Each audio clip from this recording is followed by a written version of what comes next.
चंद्राची सावली भाग 4. ऊन नाहीसं झालं. संधिप्रकाश कमी होत चालला. हवेत एक प्रकारचा धुसरपणा आला. दृष्टीची मर्यादा हळूहळू जवळ येऊ लागली. लांबवर इतका वेळ विभक्त विभक्त दिसणाऱ्या गोष्टी आता हळूहळू एकमेकीत मिसळू लागल्या. अजूनही सर्वत्र तीच शांतता होती. निसर्गाच्या पार्श्वनादाचा माणसाला इतका सराव झालेला असतो की तो आवाज असा एकाएकी थांबल्यावर मगच त्याच्या अस्तित्वाची आठवण होते. इतक्या वेळाने आता प्रथमच पश्चिमेकडला वारा येऊ लागला. त्या वाऱ्यावर झाडझुडपांचा किंचित उग्र दर्पही त्यांच्यापर्यंत पोहोचला. अंगावरचा ओलावा त्या वाऱ्याने वाळला व त्याच्या अंगावर गारव्याची एक शहार उठून गेली. इतका वेळ पायावर डोकं टेकून बसलेला टायगर आता जागा झाल्यासारखा वाटला. त्याने मान वर केली, सरळ केली व कान टवकारले. तो जाग्यावरून उठला, वरांड्याच्या कोपऱ्यापर्यंत गेला. जरा वेळ सर्व बाजूंना पाहत राहिला व परत येऊन हवालदाराच्या पायाजवळ बसला. पण आता त्याच्या बसण्यात मगाचा आराम किंवा आळस नव्हता. झाडांच्या मागे ज्या बाजूला ती टेकडी होती तिकडे तोंड करून तो बसला होता. शेवटी त्याची मधून मधून जमिनीवर शेपटी आपटत होती. कानही अजून सरळ होते.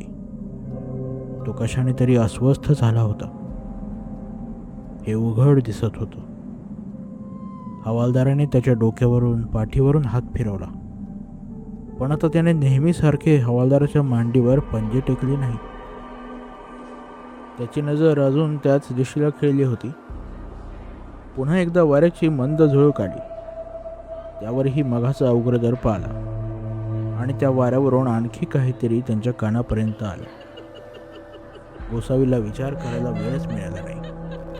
टायगर ताड दिशी उठला व 2 झेपात वरांड्याच्या तिकडच्या कडेपर्यंत पोहोचला. त्याचे कान ताठ झाले होते, शेपटी ताठ झाली होती, अंगावरचा केस निकेस ताठ झाला होता.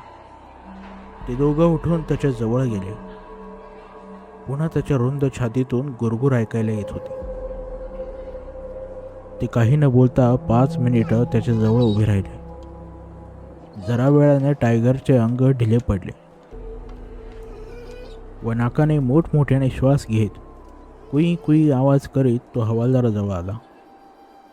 संध्याकाळच्या शांततेचं कवच फुटलं होतं, कारण वाऱ्याच्या झुळकेवर कळतो न कळतो असा मनाला काही भासच होत आहे असा वाटण्यासारखा अगदी अस्पष्ट असा एक आवाज गोसावीच्या कानावर आला होता. आणि तो आवाज एका स्त्रीच्या हसण्याचा होता. गोसावीला वाटलं की हा आवाज ऐकताच आपण या प्रकरणातील आणखी एक रेषा ओलांडलेली आहे, आणखी खोलवर प्रवेश केला आहे. इतका वेळ तो ज्या प्रसंगाची केवळ कागदोपत्री माहिती वाचत होता ते त्याला आता प्रत्यक्ष येऊन भेटले होते. त्या आवाजाने त्याच्या अंगावर बारीक काटा आला. हळुवार शिरशिरी उठली. वारा थांबला, त्याबरोबरच तो उग्र दर्प मावळला. टायगरची अस्वस्थता कमी झाली. मग गोसावीने हवालदारकडे पाहिलं. त्याला काही ऐकू आलं का, काही जाणवलं का हे गोसावीला पाहायचं होतं. पण त्यासाठी त्याला प्रत्यक्ष प्रश्न विचारावा का नाही याचा तो विचार करत होता. हवालदाराचा एक हात टायगरच्या पाठीवर होता व त्याचे बारीक डोळे ज्या दिशेकडून वारा, वास आणि आवाज आला होता त्या दिशेचा वेध घेण्यात गर्क झाले होते. त्याच्या उभे राहण्यात एक नवाच ताठपणा आला होता. एक नवीनच सावधगिरी दिसत होती. तिकडे पाहता पाहता गोसावीलाही वाटलं की बाहेरच्या अंधाराला, ओसाडपणाला एक नवा अर्थ आलाय. बाहेर काहीतरी आहे. त्याचा विचारही मनाला जड होतो. उच्चार जिभेवर अडखळतो. चर्चाही नकोशी वाटते. हवालदार. हा साहेब. अंधार झालाय. दिवे लावू. चल. दोघे घरात आले. दोन्ही वरांड्याची दारं लावून घेतली व घरातले दिवसा स्वच्छ केलेले सर्व दिवे त्यांनी लावून त्यांच्या जागी ठेवले. सर्व बंगला प्रकाशाने भरून गेला. दिवसा जसे झाडीत व बंगल्यात जागा मोकळी ठेवून एक अंतर ठेवले होते, तसेच त्यांनी रात्री अंधार व बंगला यांच्यामध्ये हा प्रकाशाचा पडदा, ही प्रकाशाची भिंतच उभी केली. रात्रीच्या जेवणाच्या तयारीला हवालदार लागला. गोसावीही त्याच्याबरोबर त्याच खोलीत होता. त्यांचं बोलणं चाललं होतं, पण दोघंही मनातले खरे विचार बोलून दाखवित नव्हते. जेवणाच्या टेबलाखाली टायगर रंगाचे वेटोळे घालून बसला होता. मागाची ती वेळ जाताच त्याच्या अल्पमती मेंदूला ती संवेदना विसरायला झाली होती. दोघांनी जेवण आटोपलं. सकाळच्या टांग्याच्या प्रवासाने, दुपारच्या भरपूर कामाने दोघांना थकल्यासारखं वाटत होतं. जेवण होताच भांडी वगैरे साफ करून दोघांनी झोपायचं ठरवलं. जी झोपायची खोली थोडी वापरात होती, तीच खोली दोघांनी बिछाने टाकून आवरली. सर्व दारे खिडक्या एकदा तपासले. सारे दिवे मालवून टाकले आणि खोलीत फक्त एक लहानसा दिवा जळत ठेवून त्यांनी गाद्यांवर अंग टाकलं. आणि मग गोसावीने तो विषय काढला. सांग हवालदार, आता बोलायला हरकत नाही. काय साहेब? मगाशी वरांड्यात काय ऐकू आलं? बराच वेळ हवालदार काही बोलला नाही. गोसावीला वाटलं त्याला आता प्रश्न विचारावा लागणार आहे. गोसावी साहेब, तुम्ही माझी थट्टा कराल? नाही थट्टा करणार, सांग.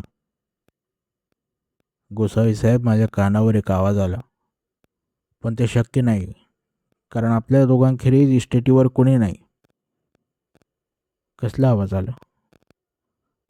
हसण्याचा आवाज आला, बाईच्या. गोसावीने एक मोठा श्वास सोडला.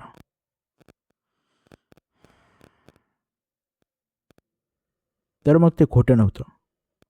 त्याला भास झाला नव्हता. टायगरप्रमाणे हवालदारालाही ते जाणवलं होतं. आणखी एक गोष्ट साहेब, टायगर साध्या सुध्या गोष्टीला इतका कधी बिथरायचा नाही. तोही गुरगुरत होता.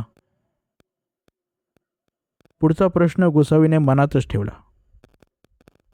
एस्टेटीवर कोण वावरत आहे? जरासं बिथरलेलं त्याचं मन संदर्भ लावण्यात मग्न झालं होतं. सर देशपांडेच्या पत्रातील एक दोन वाक्य त्याच्या पुन्हा पुन्हा आठवणीत येत होती. ती आज पुन्हा हाका मारित होती. आणि परत ती आज खिडकी उघडण्याची खटपट करत होती. देसाईनेही चंद्रासाहेबांना ती विचारले होते, कामावर बाई ठेवू का? आणि आता त्याला आडवेळी या निर्जन वाटणाऱ्या जागेत बाईचा हसण्याचा आवाज ऐकू आला होता. अर्धवट विचारातच त्याला झोप लागली. कसलं तरी स्वप्न पडत होतं. त्यातून तो खडबडून जागा झाला. हवालदार त्याला गदागदा हलवीत उठवण्याचा प्रयत्न करत होता. तरी त्याच्या मनाने शुद्धीवर यायला आपला वेळ घेतलाच. खोलीत पूर्ण अंधार होता. हवालदार त्याच्या कानाशी लागून त्याला हलवून अगदी खालच्या आवाजात बोलत होता. गोसावी साहेब, उठा. साहेब, जागी व्हा. एका क्षणात गोसावीला सारा आठवलं व तो भानावर आला. अजून त्याला हलवत बसलेल्या हवालदाराच्या खांद्यावर हात ठेवून तो म्हणाला, बस बस, मी आता जागा झालोय. काय आहे? इकडे या, खिडकीच्या बाहेर बघा. गोसावी कॉटवरून खाली उतरला व खिडकीजवळ आला. बाहेर स्वच्छ चांदणं पडलं होतं आणि सर्व देखावा एखाद्या कोरीव कामासारखा स्पष्ट दिसत होता. खोलीतल्या अंधाराने, अचानक झालेल्या झोपमोडीने, त्याहूनही जास्त हवालदाराच्या आवाजाने त्याची उत्कंठा तीव्र झाली होती. आपली छाती धडधडत आहे, श्वास रोखल्यासारखा झालाय हे त्याच्या लक्षात आलं. हवालदारही त्याच्या शेजारी उभा होता. गोसावी हलकेच म्हणाला, हवालदार, टायगर कुठे? हवालदाराने खांद्यावर मागे खूण केली. गोसावीने तिकडे पाहिलं अर्धप्रकाशाला सरावलेल्या त्याच्या डोळ्यांना आता कोपऱ्याला अगदी खेटून बसलेला टायगर दिसला. त्याचे डोळे मोठे झाले होते आणि अंधारात ठिणग्यासारखे चमकत होते. हवालदार म्हणाला, मी आजवर त्याला अशा अवस्थेत पाहिलं नाही. त्याच्या गुरगुरण्यानं मला जाग आली. मी त्याला शांत करण्याचा खूप प्रयत्न केला, पण तो जास्तच अस्वस्थ व्हायला लागला. त्याला कशाची चाहूल लागली होती हे पाहण्यासाठी मी खिडकीतून बाहेर पाहिलं. रात्रीचा वारा सुटला होता व त्या वाऱ्यावर परत मला मगासारखा हसण्याचा आवाज ऐकू आला. बाईच्या हसण्याचा आवाज. आता तो अगदी जवळून येत होता. मी खोलीत टायगरला शांत करण्यासाठी वळलो, पण एव्हाना तो अगदी बेफाम झाला होता. मलाही तो ओळखीना. दात विचकून गुरगुरत तो मागे गेला. तसाच बसलाय अजून. बाहेर काय होतं हे माहीत नव्हतं, पण मी प्रथम दिवा मालवला आणि खिडकी बंद करून घेतली. मग काचेतून बाहेर पाहता उभा राहिलो. हवालदार गप्प झाला. सांग ना, पुढं काही दिसलं का? दिसलं ना, म्हणून तर तुम्हाला जागा केलं. काय होतं सांग. तुम्हीच पाहता. ती बंगल्याभोवती चक्कर मारते. गोसावी परत बाहेर पाहू लागला. बाहेर आता वारा नव्हता, हालचाल नव्हती, आणि आता त्याला उजव्या बाजूकडून तो चमत्कारिक हसण्याचा आवाज ऐकू आला. हसणं मध्ये मध्ये थांबत होतं. हसणारी व्यक्ती काहीतरी बोलत होती, पण स्पष्ट असं काही कळत नव्हतं. आवाज जवळ आला, कोपऱ्याजवळ आला व त्या बाजूने काहीतरी त्यांच्या दृष्टिक्षेपात आलं. एकदम काय आहे ते त्याच्या ध्यानात आलं नाही. चंद्रप्रकाशाने आलेला स्पष्टपणा असेल किंवा त्याची हलण्याची वेडीवाकडी गती असेल. दिसायला होते माणसासारखे. अंगावर काळा कपडा घेतला होता की डोक्यावरचे केसच खालपर्यंत वाढले होते हेही नीट कळत नव्हतं. मधून मधून हसण्याचा व बोलण्याचा आवाज येत होता. त्यावरून एखादी स्त्री असावी असा समज होता. मध्येच तिने आपला चेहरा एकदम वर चंद्रप्रकाशात केला आणि ती स्वतःशी मोठमोठ्याने हसली. तो आवाज गोसावीचे सारे अंग शहारवीत गेला. त्याच्या मनाला कापत गेला.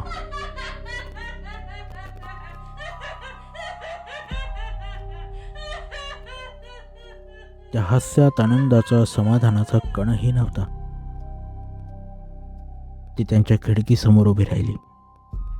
अनिश्चितपणे इकडे तिकडे पाहू लागली व मग अगदी लढीवाळ आवाजात म्हणाली, आम्हाला माहित आहे कोणीतरी आहे इथं. कोणीतरी लपून बसलंय. आमच्यापासून नाही काही लपायचं. त्या आवाजाने आतील भावार्थाने गोसावीच्या सर्वांगावर रोमांच आले. तो लाडीकपणा म्हणजे शुद्ध विष होता, जहर होतं. खिडकीचे गज त्याने आणखी घट्ट धरून ठेवले. आम्हाला सांगा बरं, नाव नाही का सांगायचं? नाव कळल्याशिवाय हाक कशी मारायची? गोसावीचं सारं अंग थरथरायला लागलं. हुडहुडी भरल्यासारखे त्याचे दात एकमेकावर आपटायला लागले. एखादा पाश आपल्या मनात खोल शिरून काहीतरी ओढून ओढून बाहेर काढतोय असं त्याला वाटलं. सांग बरं लवकर, आम्हाला माहीत आहे इथंच कुठेतरी एक माणूस लपून बसलाय. काय बरं नाव ते? खोल पाण्यातून एखादी हलकी वस्तू, एखादा बुडबुडा तरंगत वर यावा तसा एक एक शब्द त्याच्या आवळलेल्या ओठातून वर यायला लागला.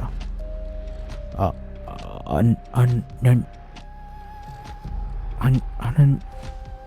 पण एवढंच. अंधारातून काहीतरी सपाटाने आलं व त्याच्या हनुवटीवर ठोसा बसला. त्याच्या डोळ्यासमोर काजवे चमकले.